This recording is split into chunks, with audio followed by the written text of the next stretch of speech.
सूरज उबड़ खाबड़ पहाड़ों के पीछे डूब रहा था और नदी के शांत पानी पर लंबी छाया डाल रहा था। मैंने प्रकृति के सुखदायक आलिंगन में सांत्वना की तलाश में उस शाम अकेले मछली पकड़ने जाने का फैसला किया था।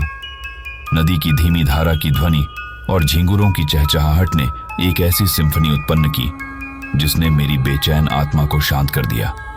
मुझे नहीं पता था कि यह शांत शाम जल्द ही एक दुःस्वप्न में बदल जाएगी। जैसे ही मैंने नदी में अपनी रेखा डाली, मैं भूदृश्य पर छाई भयानक शांति को नोटिस किए बिना नहीं रह सका।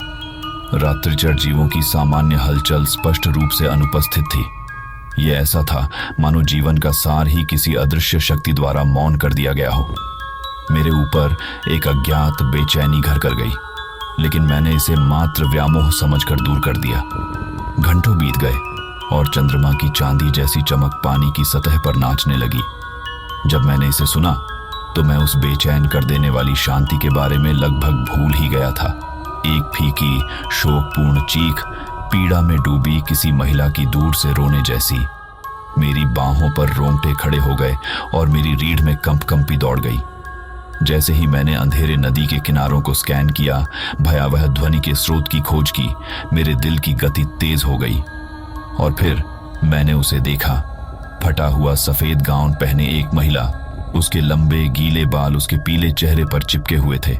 ऐसा लग रहा था जैसे वह हवा से बाहर निकली हो, घुटनों तक पानी में खड़ी हो। लेकिन ये उसकी आंखें ही थीं जिसने मेरी रगों में खून जमा दिया। उसकी आंखें खाली खाली जगहें थीं, अंधेरे के तालाब जो सारी रोशनी को सोख लेते थे। वे मेरी आत्मा में समा गए और मैं उससे निकलने वाले दुख की जबरदस्त भावना को महसूस कर सकता था। शोकपूर्ण विलाप तेज हो गया। नरक की गहराई से विलाप की तरह मेरे कानों में गूंज रहा था। मुझे भाग जाना चाहिए था, उस शापित स्थान से भाग जाना चाहिए था, लेकिन मेरे पैरों ने आज्ञा मानने से इनकार कर दिया। मैं उसकी अद्भुत निगाहों में फंस गया था। उसकी प्रेतवाधित आकृति से अपनी आंखें नहीं हटा पा रहा था।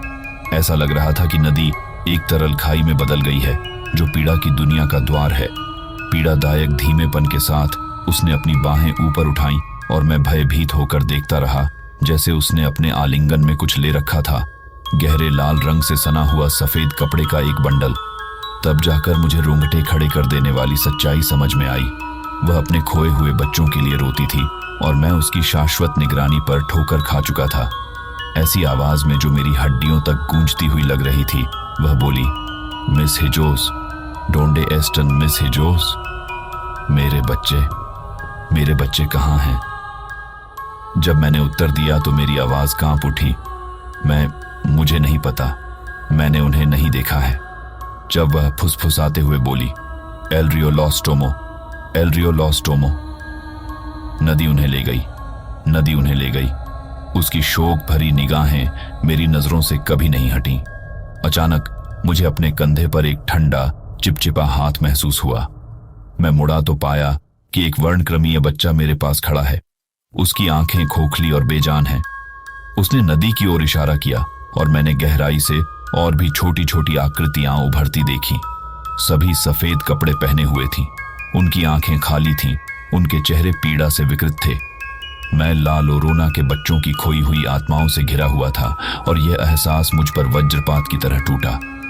मैंने अनजाने में उसके शोक में हस्तक्षेप किया था और अब मैं उसके शापित क्षेत्र में फंस गया था। रोती हुई महिला का विलाप और अधिक तेज और अधिक हताश हो गया, मानो वह उत्तर मांग रही हो जो मैं नहीं दे सका। मैंने बोलने की कोशिश की, यह समझाने की कि उसके बच्चों के भाग्य के लिए मैं जिम्मेदार नहीं हूं, लेकिन उसके करुण क्रंदन में मेरे शब्द दब गए।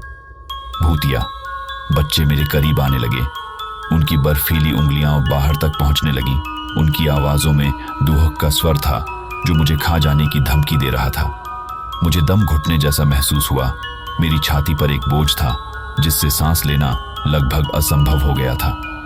उस क्षण मुझे पता था कि मुझे भागना होगा, ला लोरोना के अभिशाप की पकड़ से मुक्त होना होगा। मुझ में बची हुई हर ताकत के साथ मैंने अपनी नजरें उससे हटा लीं और तेजी से वापस नदी के किनारे की ओर चला गया। वर्णक्रमीय बच्चों ने मेरा पीछा किया। उनकी चीखें और अधिक निराशाजनक, अधिक भयावह होती जा रही थीं। मैं हाँफते हुए किनारे पर पहुंचा। मेरा दिल सीने में जोरों से धड़क रहा था। मैंने पीछे मुड़कर देखने की हिम्मत नहीं की, इस डर से कि कहीं मेरी नजर एक बार फिर रोती हुई महिला पर न पड़ जाए। मैं अंधेरे से लड़खड़ा कर गुजरा, उस दमनकारी सन्नाटे से गुजरा जो अब दूर हो गया था। जब मैं अपने घर में सुरक्षित पहुंच गया, तभी मुझे एहसास हुआ कि मैं मौत से भी बदतर भाग्य से बाल बाल बच गया हूं। ला लोरोना की कहानी मेरे लिए उस भयावह रात में बिल्कुल वास्तविक हो गई थी, जो दुनिया के छिपे हुए कोनों में छिपे अंधेरे की एक डरावनी याद दिलाती थी। मैं आज तक उस रोती हुई महिला के भयावह दृश्य को नहीं भूल सकता। उसकी करुण पुकार मेरी आत्मा में समा गई। मैं प्रार्थना करता हूं कि मैं फिर कभी उसके साथ रास्ते में ना आऊं, क्योंकि ला लोरोना का अभिशाप एक ऐसी पीड़ा है जिसे किसी को भी कभी नहीं सहना चाहिए।